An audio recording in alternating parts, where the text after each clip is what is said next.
Hey, this is Amazing Reacts, back with a brand new video on my channel. Today's video is titled Hogwarts Legacy Review. So, Hogwarts Legacy, I played this game over on my gaming channel. It was amazing. I love the game. I thought it was great.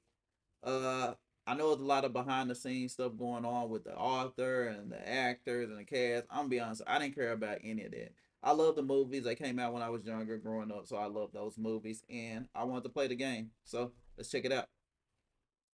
Levioso. Levioso.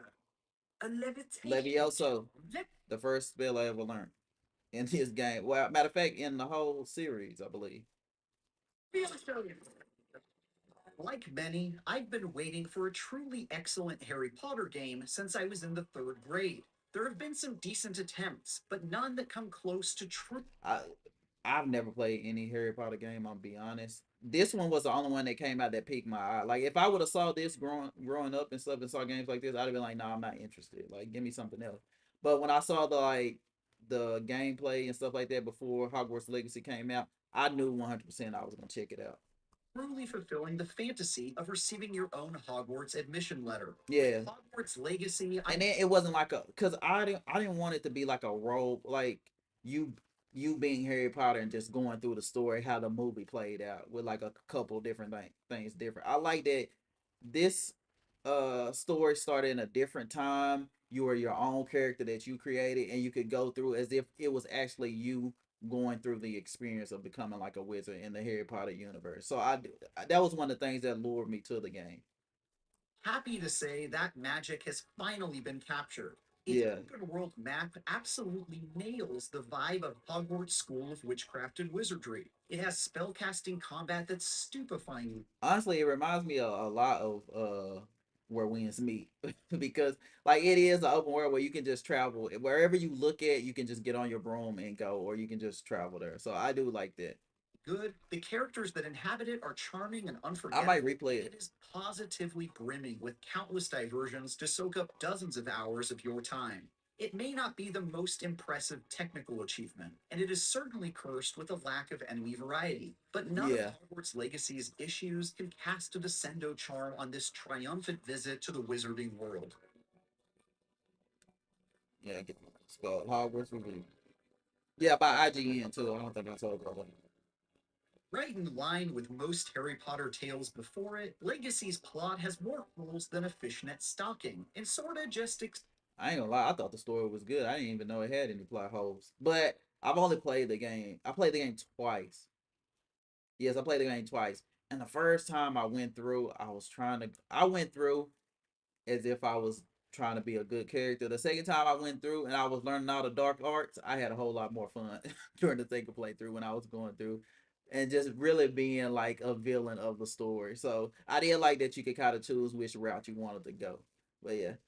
expect you to accept that its magical world makes no sense. This mystical action adventure RPG begins with you transferring to Hogwarts as a fifth year for unexplained reasons, to do everything from attending classes to fighting giant spiders. The fantastic character creator has plenty of options for you to craft your ideal witch or wizard, and as soon as you do, they'll immediately become entangled in a conflict between the wizarding world and an evil goblin. On top of Now, I ain't gonna lie, I always since they showed up in the movies, like I always thought the goblins were evil. They look evil. I'm sorry. I know people had it was like at one point that was like a controversy. Like, are you automatically assuming they look kind of like evil, like they after you or something? I don't know. It looks scary, like Leprechaun, like the evil little movie Leprechaun. I don't know. It ruined their image or something, but yeah, that, because being in a secret society of wizards is apparently not exciting enough, you soon discover that you've got some freaky supercharged magical abilities that allow you to do extra cool stuff that also isn't really explained. If you're like me, you'll roll your eyes while 100 years worth of dead characters lecture you from paintings about the important history and how you have to save the world or whatever. But once that's over with, yeah. It didn't Legacy bother me that quickly much. redeems itself with a fantastic cast of non painting characters that help boil things down into a not too convoluted good guys versus bad guys conflict that ends up being a largely enjoyable tale. I am afraid it is too late to study now.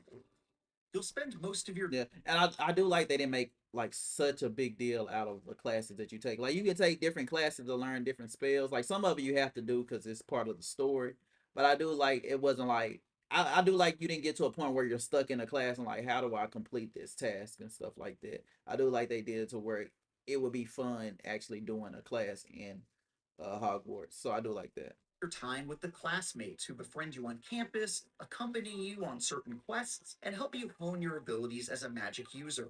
Most are memorable and instantly endearing, like Sebastian, the cocky and morally Yeah, I like him. unstable Slytherin, good for getting places you're not supposed to be, or Notsai, the clever and unflappable Gryffindor. I have it all under control. Spending time with them and improving my social Yeah, links I like the side characters too. They were made good. my stay at Hogwarts all the more enjoyable. Unexpectedly, I even found myself looking forward to hanging out with my professors, whether it was my main man, Professor Fig, who serves as both something of a mentor and as a side. I ain't gonna lie, I didn't trust Professor Fig. I thought he was up to something sneaky the whole time. So yeah, I was a little off on that, but I did not trust him in the beginning. Sidekick, or the wisecracking charms teacher, Professor Ronan, who made me love him mostly by making fun of me. By the looks of it, you'll spend your holidays practicing Obliviate on one another. Each of these characters feels like an indispensable piece of the school, and you could find them wandering the halls doing their thing and choose to spend time with your favorites. It's a huge and important part of the I Hogwarts think this is like the fantasy that first mission I Legacy did. knocks out of the park. Even better, though, is the world itself, which is packed with nearly everything I wanted in a Potter game and more. You'll Yeah. find yourself wandering Hogwarts' stone cobbled halls and Like that's the thing. This was so good. Normally, I'm an advocate for fast travel, which I am too once you get used to the game. But when starting off, I was like, man, forget fast travel, forget the checkpoints. I'm going to walk there because I just want to just be immersed in like the world like of Hogwarts, like going from different rooms to different halls, and it was connected. It wasn't something where it was like, oh, I can't get to that area. Let me just go ahead and fast travel there because it won't let me get there. If you take the time, you can get to anywhere in Hogwarts on foot. So I do like that part. I like that part about the game. secret passageways, flying around the Forbidden Forest on a broomstick, and exploring dark caves lit only by the glow of your Lumos spell. The developers at Avalanche have so brilliantly captured the look and feel of the wizarding world that I was amazed at just being there, no matter what trivial errand I was wrapped up in. That immersion could occasionally be broken by Legacy's dicey performance during my time playing on PlayStation 5, though. That includes frame rate inconsistency, weird lighting issues, aggressive pop in while moving around quickly, and more. See, I didn't There's even experience this any of that. weird thing where every door in Hogwarts has a brief loading screen. It's Ah, that was fine. understandable since there's so I feel like that's cool because it was brief. It really was like brief. Like it was like a half a second, and then the door opened. much packed into this beast of an adventure, but the PS5's promises of the death of loading screens haven't quite been lived up to here. Witching for a snitch. As someone who finds the wand whipping fights in the movies fairly dull, I was very concerned that Hogwarts Legacy's spell slinging combat wouldn't be able to hold my attention across the roughly 32 hours it took me to beat the campaign. But I can admit when I'm wrong. The combat is fantastic, Yeah, challenging, and utterly I captivating. did. Like I think the best thing about it was the parries that you could do whenever an enemy get close. Cause like I like playing as like a mage and stuff like that in other games. Well, I ain't gonna say I like playing like because I'm more so into melee now. But when I was playing this game, I didn't mind playing a mage, but I do like when the person get close. It doesn't like when the enemy get close. I don't have to like run away. I can just parry their attack, and it rewards you for doing a perfect parry too. There's a lot more to it than shooting balls of light out of a stick. Instead, the trick is Yeah, in because you can dodging use and different countering spells enemy and attacks different and like, pulling off and they have like different support spells too. Like you can lift somebody in the air and shoot them. It's like a whole bunch of different things. The fire attacks work on almost every enemy. So, but I do like the variety of spells you could use. It was different ways for everybody. It's almost like you can make kind of like your own type of build and just go at the game like that because there were so many different type of spells that you could use to help you. creative combos. Yeah, the creative combos. For example, you can pull enemies toward you with Accio, light them on fire with the close range Incendio, then blow them away with the explosive Bombarda spell. Chaining together abilities to make your opponents look like complete fools never stops being amusing, especially as you unlock talent tree perks that enhance your skills with modifiers that make your elemental spells fork to nearby enemies or transform into AoE attacks. Yeah. Many of the combat encounters are Oh, legitimately these fire spells work wonders on these spiders. challenging too. I'll admit I died my fair share of times while trying to show off a new set of spells or by neglecting to see a goblin sneaking up behind me. Improving your skills and figuring out which spells work best for you is a really entertaining process, filled with experimentation and the occasional maiming. There's even a perfect parry mechanic, which begs to be mastered by tryhards like me looking for Yeah. that extra dopamine hit that comes from a timely block at the last possible second.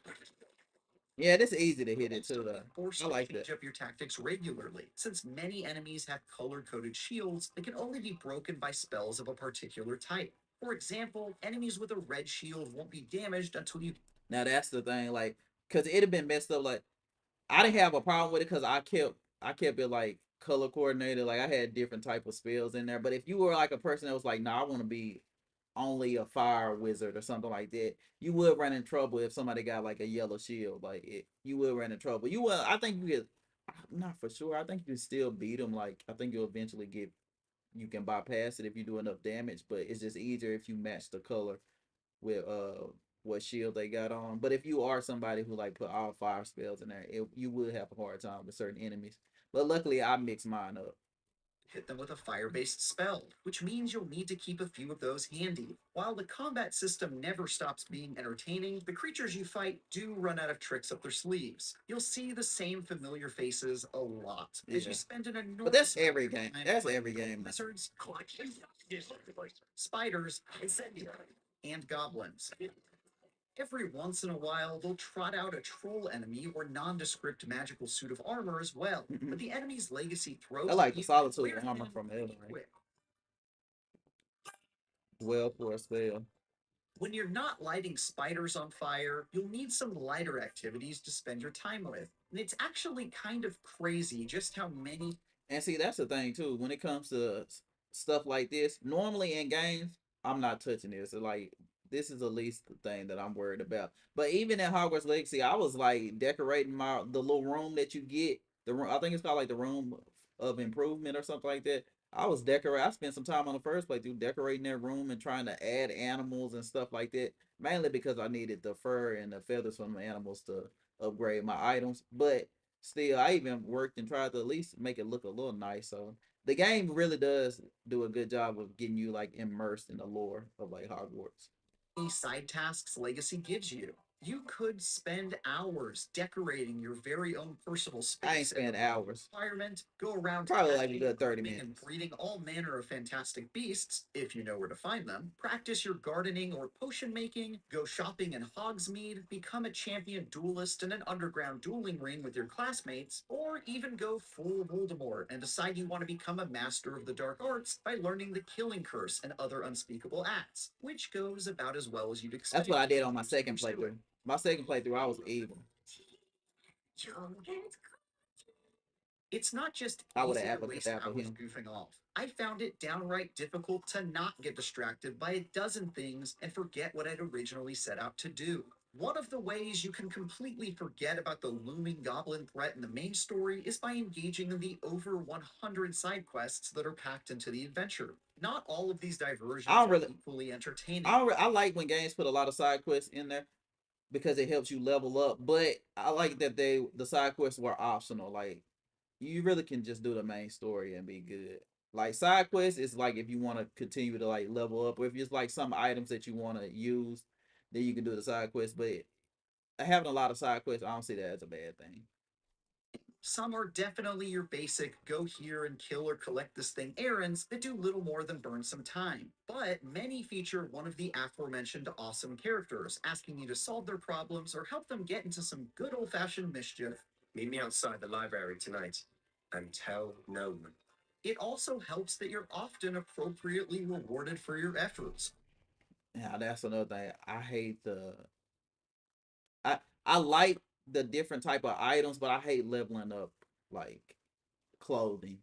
I really hate that in games. Like that's all games. Like I hate that you have to like level up clothing. Like I wish you could just like whatever you get, just have like a certain amount of stats. But I guess it, I don't know, because sometimes you might have to get clothing in the beginning or items that you want, and it's like you want to carry that throughout the game. So I guess it's good in that. But this is the aspect that I hated, and it's like when your inventory. I hate that like your inventory should be almost limitless. Like I hate that they put a limit on your inventory because then it's something that you want, then you gotta figure out how to sell it or just throw it away, and then I don't know. I just don't like that part of games. That's all games in general, not just Hogwarts.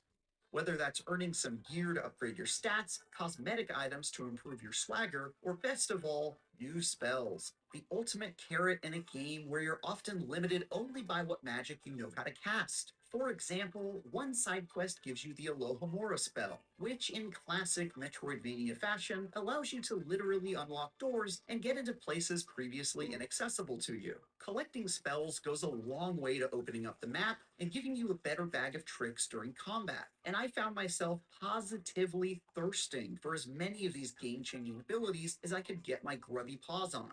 The gear that you'll find doesn't really allow you to create full on builds per se, but you'll gain some resistances and buffs to your character and can spend some time upgrading and modifying your best items for minor improvements. None of it is particularly game changing stuff, but it Yeah, that's the thing when he said it's not game changing. It isn't mandatory or something like that.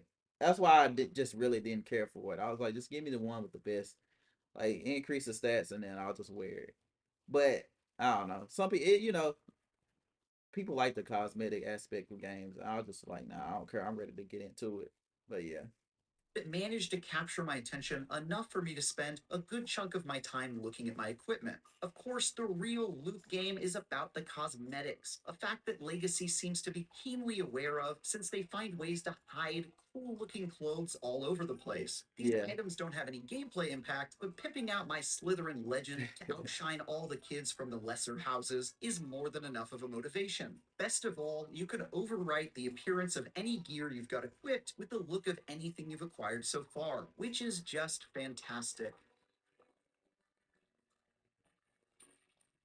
In nearly every way, Hogwarts Legacy is the Harry Potter RPG I've always wanted to play. I Its agree. open world adventure captures all the excitement and wonder of the wizarding world with its memorable new characters, challenging and nuanced combat, and a wonderfully executed Hogwarts student fantasy that kept me glued to my controller for dozens of hours. It's certainly weighed down by technical issues, an unexciting but inoffensive main story, and I slim thought the main empty story was variety, good. but even those couldn't come close to breaking the enchanting spell it cast on me. Yeah, they gave it a 9. That's good.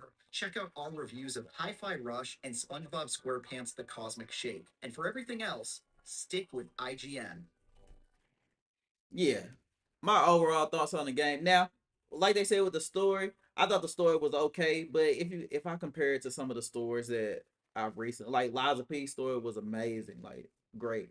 So if I compare it to stuff like that, then yeah, the story was lacking in that aspect, but it wasn't bad by it wasn't bad by any means, but yeah, the story was a little if because even when it's going through, I was trying to like remember what happened, like it wasn't nothing that just stuck out. But overall, I think the main mistake that they made was not putting out a DLC. I think by now it should at least had two DLCs. And the hardest part of this game is choosing not to become evil, like choosing not to learn the dark arts. That was so hard for me the first time because I was trying to do it, be the Harry Potter type of person whenever I was going into this. That second playthrough though, man, Hogwarts Legacy, I was worse than Voldemort. Like I was the one who shall not be named because I was doing everything evil in there. I was like the Hogwarts Legacy like Eisen version. But overall, I agree with him. 9.5. It was a great game. I wish they would come out with a DLC or at this point go ahead and make a Hogwarts Legacy too. But if you enjoyed this video, make sure you like and subscribe. Also, I'll have a link to the reaction video in the description below. I'll see you guys next time. Bye.